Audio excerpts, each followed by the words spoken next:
back to Prosperous Growth Trends with Debbie Sappho, where we discuss all things related to how to prosper, even though you have been diagnosed with an autoimmune disease.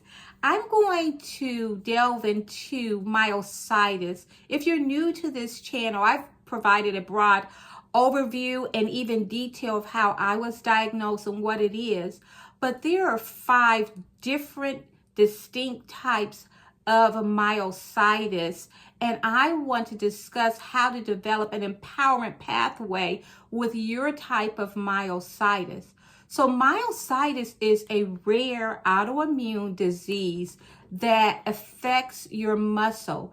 It primarily affects women more than men, and it usually starts in adult women, although there is a juvenile form of myositis. There is inflammation in your body, which is a commonality amongst most autoimmune diseases, which weakens the muscles.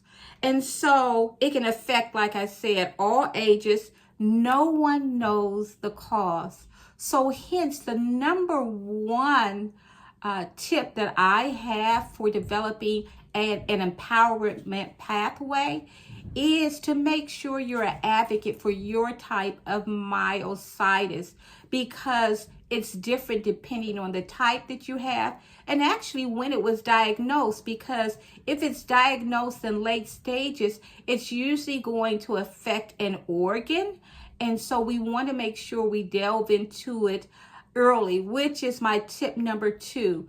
Whenever you're not feeling good, and this is across the board, it doesn't even have to deal with myositis, make sure you get to your physician, your healthcare provider. I've done a series on making sure that you get a full blood panel, a comprehensive blood panel, and make sure you request that. So number 1 is to make sure that you're an advocate for your disease. Remember, we're talking about developing an empowerment pathway for myositis. So you need to be an advocate, because each treatment plan, it's definitely customized. I'm actually dealing with 2 totally different hospitals because of my disease. I was able to get into a hospital that has a myositis department, and there's only 2 in my state, and they only accept 6 patients. So I'm grateful for that. But my pathway is going to look different from your pathway. So number 1, be an advocate for yourself. Number 2, hopefully you can get it diagnosed early, because that makes a difference. And then number 3 is to make sure that you partner with your healthcare providers.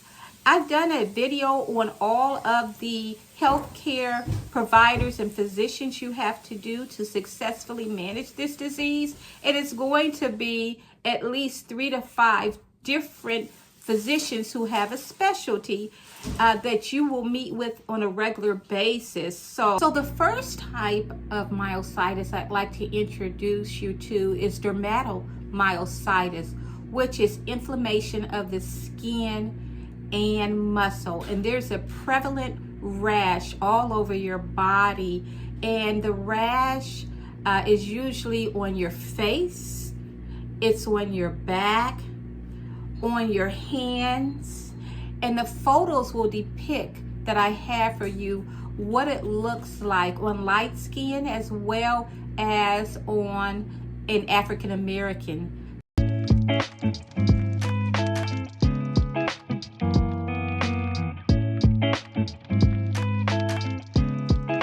The second type of myositis is polymyositis. With polymyositis, you don't have the skin rash. However, you have extreme fatigue. You will find that with polymyositis diagnosis that it usually involves lung disease, because the muscles have weakened around the lung, and also trouble swallowing. And once again, it's because the weakness around the muscles that cause you to swallow are weakening.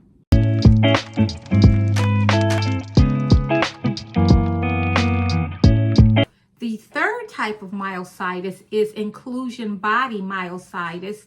It goes under the acronym of IBM, and it is a more debilitating progressive form of myositis, and most patients lose their ability to walk as their muscles weaken. This usually occurs in older adults. You don't usually see this in the juvenile form of myositis.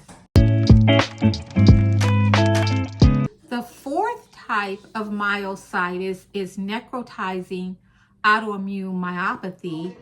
Its acronym is NAM. This is the type of myositis that I have, and you have the weakening in your lower extremities, your upper extremities, or both. I have mine in my lower extremities, but your muscles are weak and you are not able to do simple occupational things like combing your hair, lifting your hands if you have it in your upper extremities, and in your lower extremities, just getting up from a seated position, and also just overall weaknesses in your lower extremity. The difference with this is that it has a necrosis along with the muscle loss where your muscles actually die. So with this type of myositis, you have to make sure that you move your body a lot, because the good news is that muscles can rebuild itself. Even though they die, you can form new muscles. So it's so important that you move your body.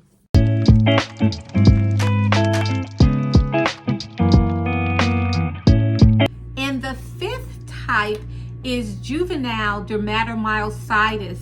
It is similar to number one, dermatomyositis, but it affects a younger population, children and adolescents. You still get the weakening in your upper and lower extremities and the rash. So I have a special treat for you. I will be starting a patient series, or those who are suffering from autoimmune diseases, real patients. And there is a person that viewed my YouTube station, and it really jolted her memory to where she had this disease as a child, and she's going to share her powerful story of her memory of having this as a child. So I can't wait to share that with you, Prospers. And as I always say, make sure to love life and all things beautiful, because we're doing everything we can to develop an empowerment pathway.